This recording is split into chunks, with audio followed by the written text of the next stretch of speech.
Powered by Darshan Blackstone अगरबत्ती, एक अनोखी खुशबू।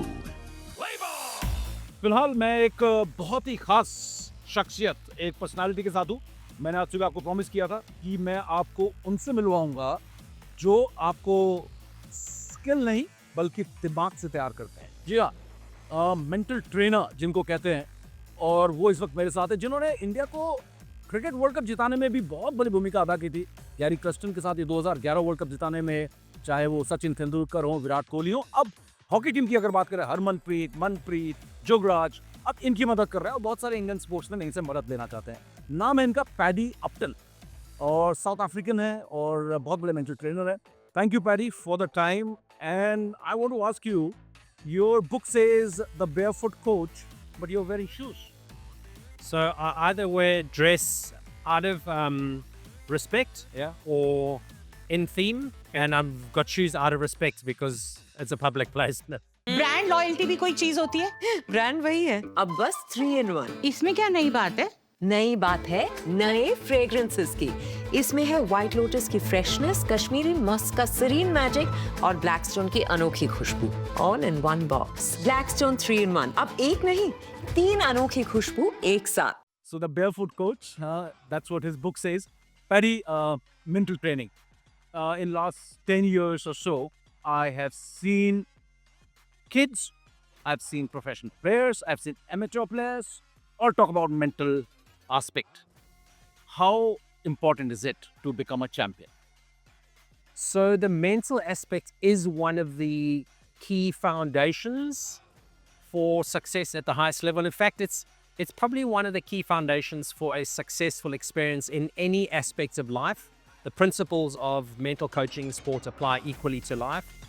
However, it must be said and acknowledged that some of the important pieces that come before the mental side of the game is having excellent preparation, having excellent sleep, eating well, having excellent fitness, having excellent skill.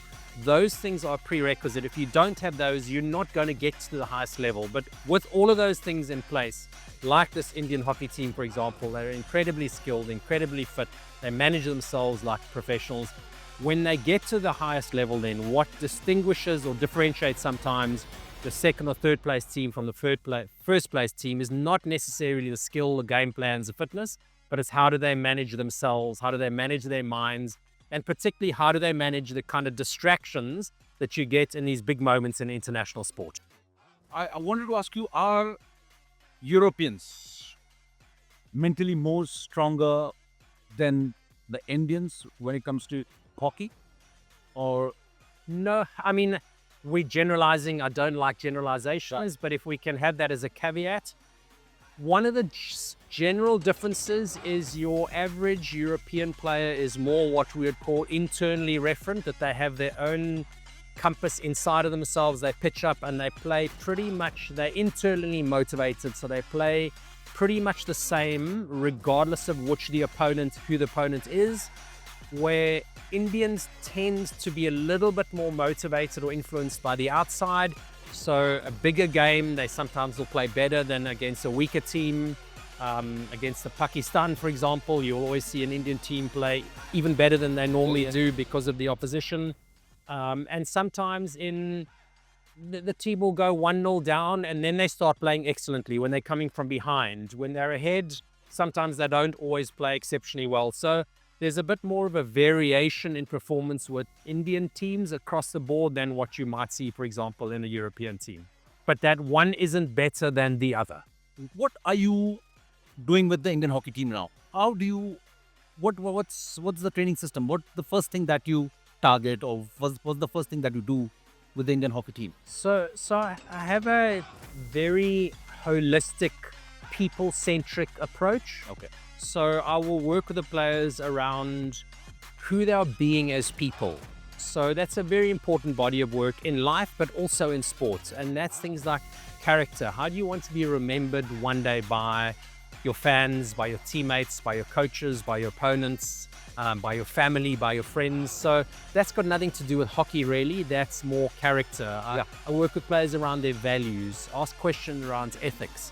So that's one part. The other parts, that's sort of the personal part. Then individually, I'll work with them around their professional game. The main focus of my individual work with players, I would say, when it comes to sports or hockey, is distraction management. Right. Everyone knows how to focus. When people are in the right headspace, they always play near their potential. The problem comes in when there's a distraction, and there's a number of distractions at this level of the game. It can be the fans, it can be the scoreboard, it can be the weather, it can be an umpiring decision, it can be making a mistake, it can be 2 goals up, it can be 2 goals down, it can be an argument with a girlfriend, a financial problem, a family member sick. So there's such a myriad of distractions that can deviate players' minds off 100% focus on the ball. So a lot of my work is helping them understand what are your distractions. Everyone has distractions. I've never worked with an athlete that doesn't have doubts, vulnerabilities, insecurities, negative thoughts, just like you and I. They all have them. They just manage them. Well, they do 2 things. One, they hide them better than most people because they don't want anyone to see it. And they manage them better than most people. I help them try and manage it even better. So a player makes a mistake, for example, someone shouts at them, they see on the replay on the big screen, their mistake cost a goal. How do they reset and come back into playing the game and let that go as much as possible rather than carry the disappointment into the next player and they make another mistake? Right. For a young boy or a girl who's watching you, Paddy, what's your advice who's starting and getting into competitive scenario? What's your advice to them? So my advice would be really simple. If you're going to go and write an exam, which every young person gets to do, if you want to do well, the single most important thing is to study the whole book. Okay. And only once you study the whole book and you walk into the exam, you will naturally have confidence. Your doubt will be down. Your negative thinking will be down. You won't go in hoping. You will go in with a certain amount of confidence, trusting your preparation. So for anybody, if you want to succeed, get the simple basics right, and those simple basics are available to everybody. Again, I'll say it, sleep well is the biggest way to undermine your performance. The quickest way to undermine your mental, emotional, physical performance is to have a few nights of bad sleep. Foods that you eat, foods can upset your body or can fuel your body, and food is medicine or poison. Eat more medicine. Exercise is good for you, full stop. Are you doing enough exercise, enough strength, enough speed, enough endurance, whatever your sport requires? And if you're doing those things right, and then work on your skills, and the better prepared you are, the healthier you are, the less mental problems you will actually end up happening. But if you arrive at a game and you're overweight, or you're unfit, or you haven't had good sleep, or you haven't done your preparation, your mind is going to be all over the show, and no mental coach in the world is going to be able to get your mind right because you haven't laid the important, controllable foundations that every one of us can actually do. But the reality is, too many people are downright lazy, or they allow themselves to get distracted from doing the kind of things, the simple things that we know work. We're looking for fancy quick fixes and scrolling social media to find some influencer who can tell us some pull or some trick that we can do to quickly bypass the simple, basic fundamentals of doing the hard work, doing the smart work, which, as I said, it's available to everybody. Yeah. My questions are going here and there, but one other thing that I wanted to ask you, Paddy, when you see players at the net, whether international level or domestic level or whatever level, they look the same skill-wise, right? But when the match begins, someone turns out to be Virat Kohli or someone turns out to be Harmanpreet. There's a huge difference. How and why does that happen? I mean, in the nets, maybe the one who was looking better is actually worse than the guy who was looking bad at the nets. So, what's that mental aspect? So the difference between in the nets or the training ground and in the middle is there is consequence when you're on the field of play. And the consequence is the scoreboard and the people who are judging you. So the television, the media, the fans, the social media. So one of the most important things to be able to manage that, and I can't stress this enough, is to separate yourself from your results. Who you are is different from the results that you achieve. And too many athletes who don't have high self-esteem, who haven't built the foundations of their character and who they are as a person, they rely on results in order to feel good, and they're terrified of doing badly. And as soon as your identity is attached to your results, meaning if I do well, I feel good, I look good, and I'm happy. If I do badly, I feel bad, my confidence down, and I feel depressed. That happens when we attach who we are to our results. And that creates so many of the mental problems for so many athletes. So what does that mean? It means, and as I said to you earlier, with the Indian players, the hockey players, that's why I work on your character. Who do you want to be as a person so that you're comfortable within who you are? And the result of that should ideally be you want to win, but you're not desperate to win. Right. And if you do win, it doesn't mean you've arrived and you're great. It just means things work for you today. And if you do badly, you don't want to do badly, but if you do badly, it doesn't mean something's wrong. It doesn't mean that you're not worthy, you're not good, not a good person. It just means that things didn't work today. And that's separation from results. Paddy, one thing that the first time sports psychologist came in was in 2003 Cricket World Cup in South Africa when Sadney Gordon was called in by Team India. And nothing about cricket here. He gave us a line, now or never.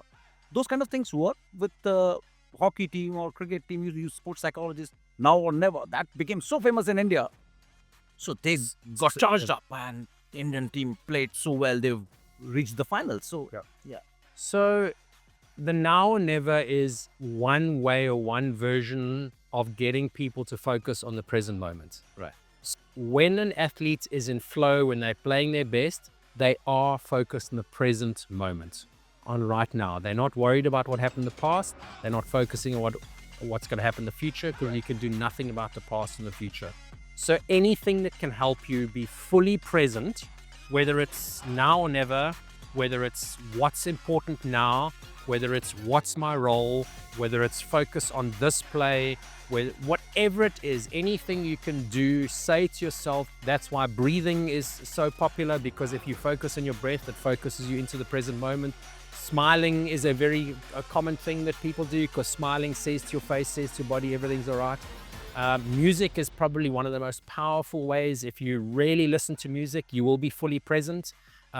Singing, there's golfers who sing while they're actually swinging the ball. Joking with the caddy. Yeah, but they won't joke with the caddy when they're actually swinging the ball, swinging the club. Okay.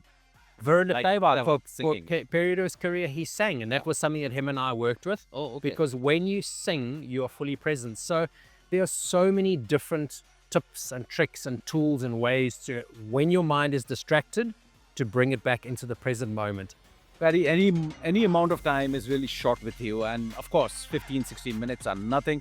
We need actually a month every day to talk to Paddy, and no thanks, because even a journalist in this stressful time needs Paddy's mental training. But thank you so much, Paddy, for this time. Thank you. Pleasure. So much. Yeah. Thank you very much.